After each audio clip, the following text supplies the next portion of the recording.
कब तक तुम दोनों उनकी जुल्म की चक्की में पिसते रहोगे? पप्पू अंकल ने बहुत ही फिक्रमंदी से मुझे एडवाइस दी, जिसे सुनकर मेरी होश उड़ गई। मैं भाई को छोड़ने के बारे में सोच भी नहीं सकती थी। भाई ने मेरे साथ कभी ऊंची आवाज में बात तक नहीं की थी, फिर मैं भाई को जालिम कैसे कहती? मैं तो यह भी नहीं जानती थी कि बंद दरवाजे के पीछे भाई और भाभी के बीच क्या होता है।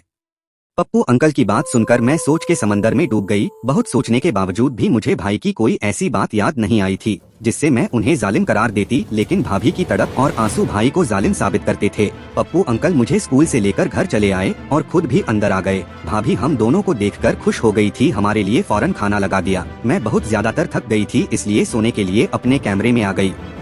पप्पू अंकल भाभी के पास बैठे रहे, मुझे नींद नहीं लग रही थी, इसीलिए मैं सारा वक्त पप्पू अंकल की बात को सोचती रही। भाभी को भाई के कमरे में गए कई दिन गुजर चुके थे और पिछले कई दिन से भाभी मेरे साथ मेरे कमरे में सो रही थी। भाभी जब मेरे पास रहती थी बिल्कुल अच्छी और बेफिक्र रहती थी। भाई का रवैया तो हमेशा एक जैसा ही रहता था। जिस दिन वह भाभी को अपने कमरे में ले जाते उस दिन वह रोजाना से ज्यादा खुश महसूस होते थे।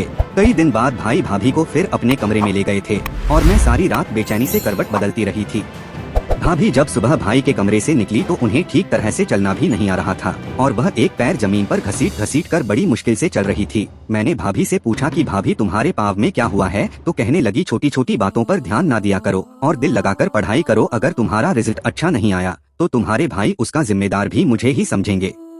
भाभी की आंखों से टप टप आंसू गिरने लगी और भैया के लिए नाश्ता बनाने चली गई। उसके बाद दोबारा किचन से बाहर ना आई। मैं भाभी को नाश्ता देने के बाद भैया के पास गई, उन्हें नाश्ता दिया तो भैया मुझसे मेरी पढ़ाई के बारे में पूछने लगे। भैया के लहजे में इतना मिठास था कि मैं भैया की इस दोगली तबीयत पर हैरान रह गई थी। भैया किसी तरह भी सख्त जालिम नजर नहीं आते थे, बल्कि भाभी की हालत चीख चीख कर भैया के जुल्म की दास्तान सुनाती थी। मैंने भाई से कहा कि मुझे भाभी के बगैर नींद नहीं आती और वह भाभी को रात को अपने कमरे में ना बुलाया करें। मेरी बात सुनकर भैया मुस्कुराने लगे, कहने लगे मैं तो कभी कभी तुम्हारी भाभी को अपने पास बुलाता हूँ, मेरा भी तुम्हारी भाभी पर हक है और मैं उससे बहुत मोहब्बत करता हूँ। भैया की बात सुनकर मेरा खून खोल उठा था, क्योंकि उनकी मोहब्बत के नज़ारे में आए दिन देखा करती थी, लेकिन भैया से कुछ बोलने के बारे में मैं सोच भी नहीं सकती थी, इसलिए खामोशी से स्कूल के लिए चली गई। स्कूल में टीचर पढ़ाते हुए हमें समझा रही थी कि कभी भी पूरा सच जाने बगैर कोई फैसला नहीं करना चाहिए। आधा सच हमेशा बहुत खतरनाक होता है, जो इंसान को बर्बाद करके रख देता है। टीचर की बात ने मेरे दिमाग की एक और खिड़की खोल दी थी। मैंने सोच लिया कि मैं भैया का पूरा सच जानकर रहूंगी और फिर अपनी भाभी को भाई से आज़ादी दिलवा दूंगी। पप्पू अंकल ने भी मुझसे वादा किया था कि वह हर वक्त मेरी मदद करने को तैयार रहेंगे। मेरी भाभी बिल्कुल मेरे जैसी थी। मैं उम्र में 16 साल की थी, लेकिन लंबाई में बिल्कुल अपनी भाभी की तरह थी। अगली रात मैंने खुद ही अपनी भाभी को नींद की दवा देकर सुला दिया और खुद अपनी भाभी का दुपट्टा ओढ़कर भाई के कमरे में चली गई। भाई के कमरे में एक छोटा सा बल्ब जल रहा था। भाई अंधेरे की वजह से मुझे भाभी समझ बैठे थे और कहने लगे कि मेरी खुशनसीबी है कि सुजाता आज खुद चलकर मेरे कमरे में आई है। भाई बहुत ही खुशी से कहते हुए मेरे पास आकर बैठ गए। बहुत ही इज्जत से मुझे अपने बराबर में बैठा लिया। भाई के बराबरी में बैठे मेरा शरीर कांप रहा था। मैं नहीं जानती थी कि उससे आगे मेरे साथ क्या होने वाला है, लेकिन आज मैं पूरा सच जानना चाहती थी। भाई बहुत मोहब्बत से कहने लगे सुजाता छोटी जवान हो रही है, यह कहकर तू मुझसे इस कदर दूर हो गई है कि मुझे जबरदस्ती तुझे अपने कमरे में बुलाना पड़ता है। मेरा भी तो तुझ पर कुछ हक है। मैं मानता हूँ कि हमारी बहन जवान हो है, लेकिन वह इतनी छोटी भी नहीं है कि उसे यह ना समझो कि भाई भाभी एक कमरे में एक साथ रहते हैं।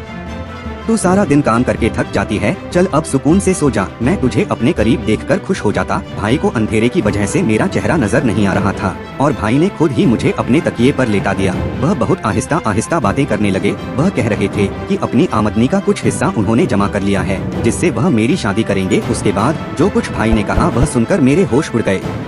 वह कह रहे थे कि मैं जानता हूँ कि पप्पू ने एक बार फिर हमारे घर का रास्ता देख लिया है, लेकिन सुजाता मैं तुझे बता दूं कि वह इंसान ठीक नहीं है और ना ही उसकी नीयत अच्छी है। पहले भी एक बार वह तुझे बर्बाद करने की कोशिश कर चुका है और अब तो हमारे घर जवान बहन भी है, इसीलिए तो एहतियात का दामन थाम के रखना। भाई को अभी तक मालूम नहीं था कि मैं भाभी नहीं बल्कि उनकी बहन हूँ। और कुछ ही देर बाद भाई को नींद लग गई। काफी देर तक मैं दम साधे भाई के पास बैठी थी, लेकिन भाई तो बहुत गहरी नींद सो चुके थे। मैं खामोशी से उठकर कमरे से बाहर निकल आई। भाई ने कुछ भी ऐसा नहीं किया था जिससे मुझे कुछ भी समझ आता। भाई तो बहुत इज्जत और एहतराम से बात किए और सो गए। फिर भाभी ऐसा क्यों करती है? इसलिए पप्पू अंकल और भाभी को लेकर मेरे दिल में बहुत से सवाल पैदा हो चुके थे। अगली सुबह भाई रोजाना की तरह थे और उनका चेहरा ऐसे था जैसे भाभी के साथ रात गुजारने के बाद हुआ करता था। मैं खामोशी से भाई का जायजा ले रही थी, लेकिन मुझे भाई के रवैये में कोई बदलाव नजर नहीं आ रहा था। मैं स्कूल से वापस लौटी तो घर के बाहर ही पप्पू अंकल की गाड़ी खड़ी हुई थी। मैं हमेशा दूर से सलाम करके घर में आती थी, लेकिन आज मैं चोरों की तरह दबे पाव घर में घुस गई। भाभी और पप्पू अंकल मेरे कमरे में एक साथ बैठे बातें कर रहे थे। उन्हें मेरी मौजूदगी का एहसास नहीं था। जो कुछ मैंने अपने कानों से सुना वो सुनकर मेरे होश उड़ गए। मैं सोच भी नहीं सकती थी कि वह सच जिसे जानने के लिए मैं बेताब थी वह इस कदर भयानक है।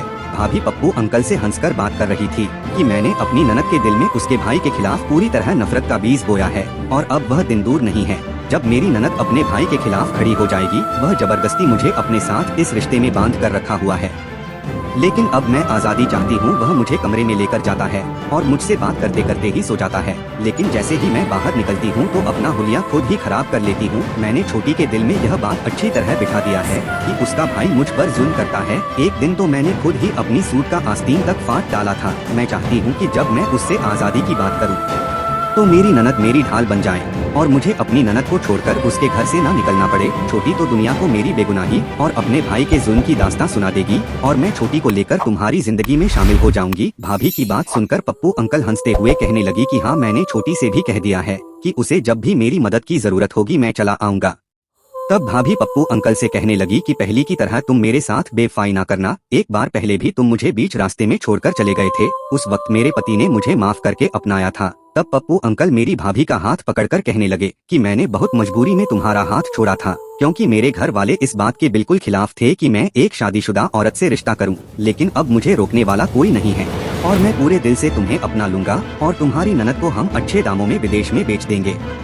बस छोटी को किसी भी तरह यह सच पता ना चले कि उसका भाई जालिम नहीं बल्कि हम उसे जालिम साबित करना चाहते हैं। एक छोटी ही है जो हम दोनों को एक करवा सकती है। भाभी ने पप्पू अंकल को यकीन दिला दिया कि सब कुछ वैसा ही होगा जैसे उन दोनों ने सोच रखा है। वह दोनों हंसते हंसते थक चुके थे और मेरे कदमों तले जमीन निकल गई थी। मेरी भाभी सिर्फ मुझे ही नहीं बल्कि मेरे भाई को भी पूरी तरह धोखा दे रही थी और वह मेरे भाई के घर में बैठकर एक दूसरे आदमी के साथ मिलती थी।